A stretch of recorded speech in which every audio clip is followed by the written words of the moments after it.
Bismillahirrahmanirrahim. Assalamualaikum warahmatullahi wabarakatuh. Selamat datang di ruang kedaulatan rakyat, di mana kebebasan berekspresi tak boleh dibungkam. Lihat dan terasa dengan jelas bahwa borok-borok politik Jokowi memang harus kita bersihkan sebersih mungkin dari bumi Indonesia lewat proses dejokowisasi.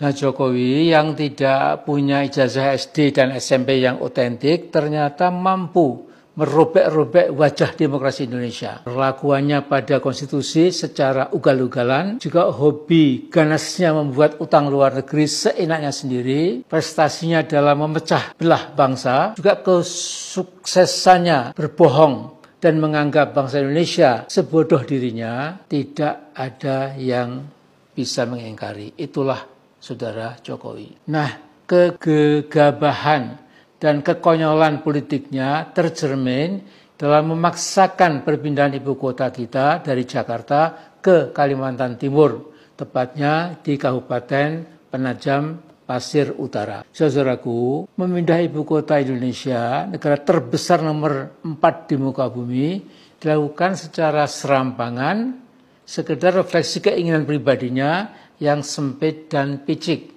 Nah, menghadapi Jokowi yang punya berbagai fantasi dan halusinasi kampungan memang tidak mudah. Jokowi berhasil menginjak-injak demokrasi kita dengan segala cara.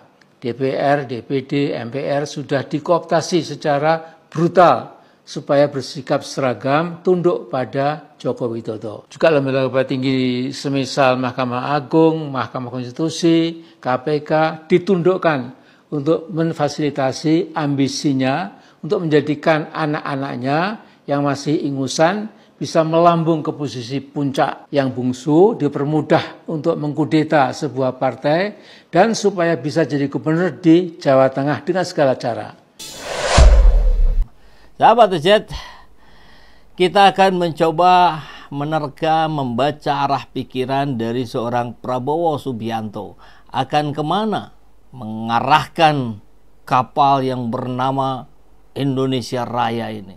Gerindra, Gerakan Indonesia Raya. Tentu kita tahu bagaimana seorang Prabowo dikenal begitu patriot, nasionalis, dan sempat dekat kaum Islam. Mudah-mudahan ke depan mendekat kembali, ya. Karena kalau pimpinan mendekati ulama, insya Allah negeri ini menjadi barokah. Tapi kalau ulama yang mengais-ngais di pintu istana, itu lebih buruk dibandingkan lalat yang mengais-ngais sampah di tong sampah. Begitu katanya. Jadi ini bahasan yang banyak beredar di berbagai kalangan. Apakah mungkin Prabowo itu adalah doa yang tertunda? Membaca arah sikap Prabowo, tinggalkan Jokowi? Ya pasti kalau Jokowi sudah selesai di 20 Oktober berganti oleh Prabowo. Dan Prabowo tidak mungkin mengajak-ngajak Pak Jokowi untuk tetap menjadi presiden. Kan lucu kalau begitu, temenin saya ya di istana. Ya nggak mungkin. Prabowo pasti meninggalkan Jokowi. Jokowi yang sekarang masih berharap menempel kiri kanan, ya, untuk menjadi pengaruhnya tetap ada lah, kurang lebih begitu ya. Makanya dia mencengkeram terus, Bobi dipasangkan menjadi gubernur Sumut, gitu kan. Kaisang akan coba didorong untuk menjadi gubernur Jakarta, walaupun elektabilitasnya nyungsep, walaupun katanya lebih baik di Jateng. Jakarta dikuasai perusahaan-perusahaan Cina sehingga mereka secara brutal memotong gaji buruh.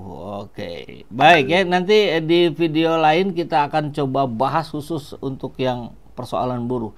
Tidak boleh kita lupakan, buruh adalah kita, ya, rakyat membersamai buruh.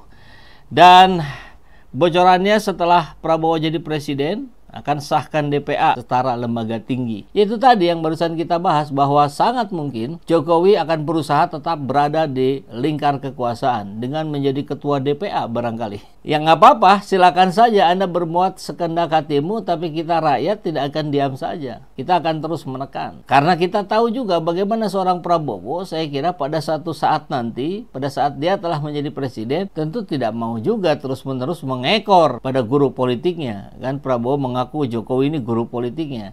Nah, guru ini kalau kita makna ini macam-macam ya. Ada guru yang baik untuk kita teladani, kita tiru, kita gugu dan tiru guru.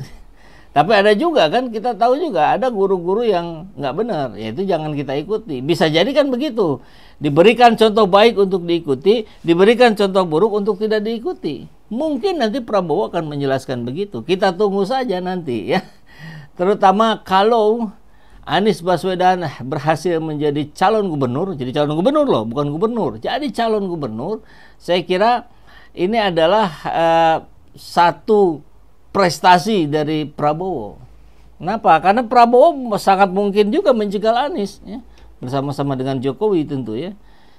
Tapi kalau Anies berhasil menjadi calon gubernur, maka ini tanda-tanda kebaikan dari lingkaran kekuasaan yang sudah mulai bergeser menjadi positif. Tapi kita jangan percaya 100%. Selalu sisakan ruang ketidakpercayaan kepada para politikus. Kan begitu prinsip kita selama ini ya. Baik, nah, kemudian ada pertanyaan juga dari sahabat-sahabat nih. Kan sahabat-sahabat SJT banyak sekali juga yang tempo hari adalah pendukung Prabowo. Baik Prabowo Sandi maupun Prabowo Hatta ya. Ya pokoknya di 2 periode itu banyak sekali kawan-kawan kita, sahabat-sahabat kita yang berada di barisan Prabowo. Kenapa? Karena prinsipnya jelas, asal bukan Jokowi. Karena kita tahu persis bagaimana Jokowi itu dianggap rusak dari berbagai elemen, ya, dari berbagai sudut pandang. Dari partai pengusungnya ada yang membahas, dari background pendidikannya ada membahas, dari tidak ada prestasinya ada yang membahas, dari jago gimmicknya ada yang membahas, ya berbagai lah. Sehingga mengerucutlah, asal tidak Jokowi ya hanya satu lawannya, Prabowo. Banyak juga yang mendukung ke arah sana. Karena memilih pemimpin, boleh memilih yang terbaik dari yang baik, atau memilih yang relatif keburukannya paling sedikit. Nah, bisa begitu gitu ya. Oke, jadi kita ingat bagaimana tempo hari kita juga memanjatkan doa, munajat, para ulama, habaib segala macam untuk mendoakan Prabowo menjadi presiden. Dan kita ingat dalam Islam ada penjelasannya bahwa doa itu ada yang dikabulkan langsung, ada yang dikabulkannya ditunda, ada yang nanti diganti dengan pahala kebaikan di akhirat nanti. Dan kurang lebih begitu ya. Nah, jangan-jangan, nah ini pertanyaan saya saja, jangan-jangan terpilihnya Prabowo hari ini adalah doanya pendukung Prabowo di 2014 dan 2019. Gimana menurut sahabat SJ? Ini pertanyaan dari saya ya. Sehingga boleh jadi gitu. Di mana kita bisa melihat bahwa itu adalah dikabulkannya doa dari kawan-kawan di 2019 dan 2014 dari positioning Prabowo ketika nanti menjadi presiden. Dia akan berada di sisi yang mana? Apakah dia akan berada di sisi mengedepankan kepentingan rakyat, ataukah meninggalkan Jokowi tentunya, ataukah pure betul-betul menjadi kepanjangan tangannya Jokowi? Kalau menjadi kepanjangan tangannya Jokowi, nah itu bukan doa umat.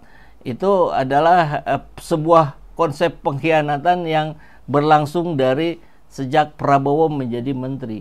Tapi kalau ada perubahan dari sisi Pak Prabowo, maka boleh kita sangkakan positioning Prabowo sebagai menteri, kemudian nyapres dan seterusnya, itu adalah sebuah strategi. Nah, jadi kita belum tahu nih, kita lihat dulu nanti pasca 2020 Oktober akan seperti apa, begitu ya.